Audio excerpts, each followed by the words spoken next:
chers compatriotes, à l'aube d'une nouvelle année, je vous souhaite à chacun de vous une bonne et heureuse année 2024. Qui dit année nouvelle, dit résolution personnelle. Nous venons de vivre ensemble une histoire qui nous lie à jamais. Je vous remercie tous pour la grande confiance que vous m'avez manifestée tout au long de la campagne où nous avons pu nous parler et dresser de plans d'avenir. Je remercie tous mes alliés pour leur soutien. Je vous remercie tous pour le vote massif que vous m'avez accordé. Au cours de nos rencontres, j'ai constaté que nous voulions tous un avenir meilleur pour nos familles, nos enfants. La sécurité pour tous, la santé, les écoles, l'eau, l'électricité, de routes, de ponts, de bacs, de l'emploi, le salaire décent, un logement. Toutes ces choses simples qui devraient faire la dignité de tout Congolais, nous en rêvons. Je n'ai pas oublié les espoirs que vous avez placés en moi. Je n'ai pas oublié non plus vos exigences sur la qualité de celui qui doit gouverner notre pays. Vous me l'avez clairement exprimé.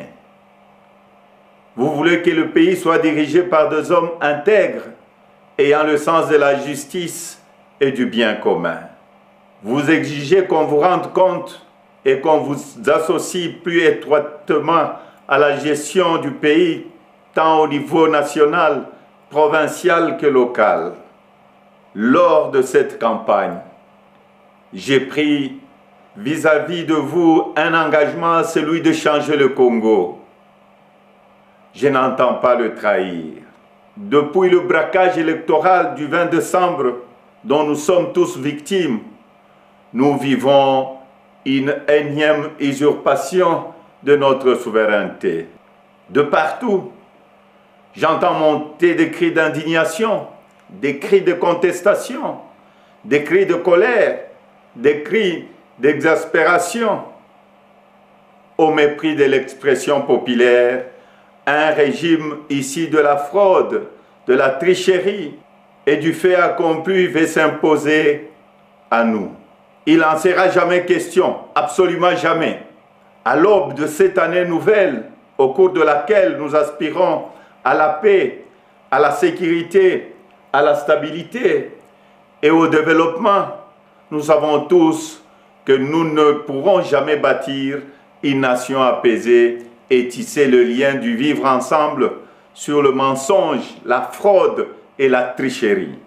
Nous ne pourrons jamais bâtir un pays, un État, une nation sans retrouver notre fierté qui appelle à pouvoir choisir librement nos dirigeants.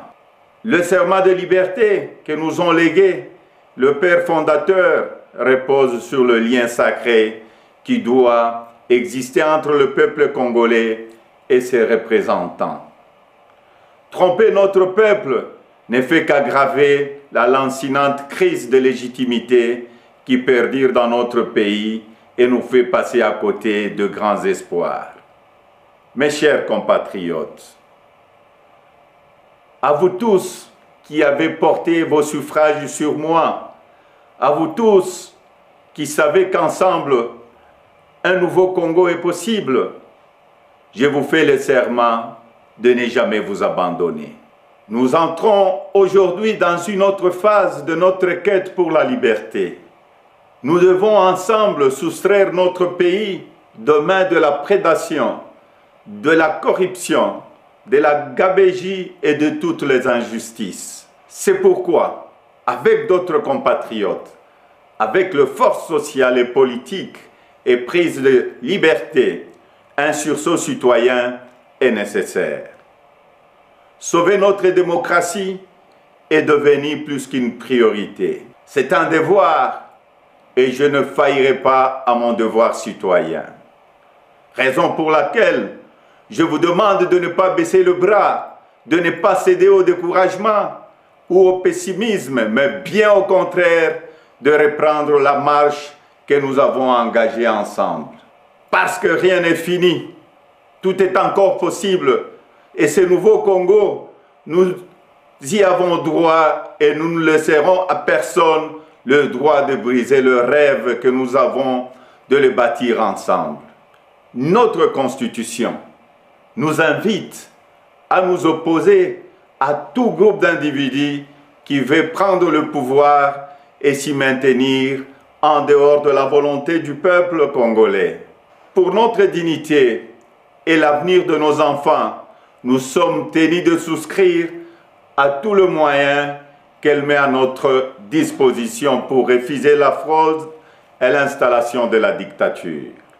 Peuple congolais, tenons bon, restons mobilisés. Le temps de l'action est venu. Par des actions pacifiques, démocratiques, nous allons résister et reconquérir notre droit le plus légitime, celui de faire échec à la fraude et de reprendre en main notre destin avec les dirigeants de notre choix.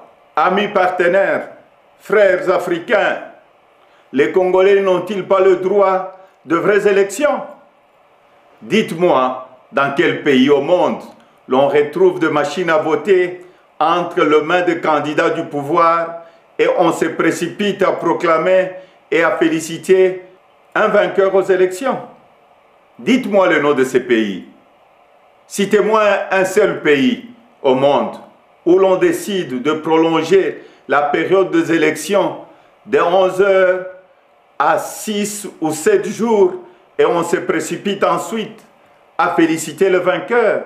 Citez-moi un seul pays dans le monde où on proclame le vainqueur sur la base de bureaux de vote et de machines à voter dont on ne connaît même pas le nombre au jour de l'élection.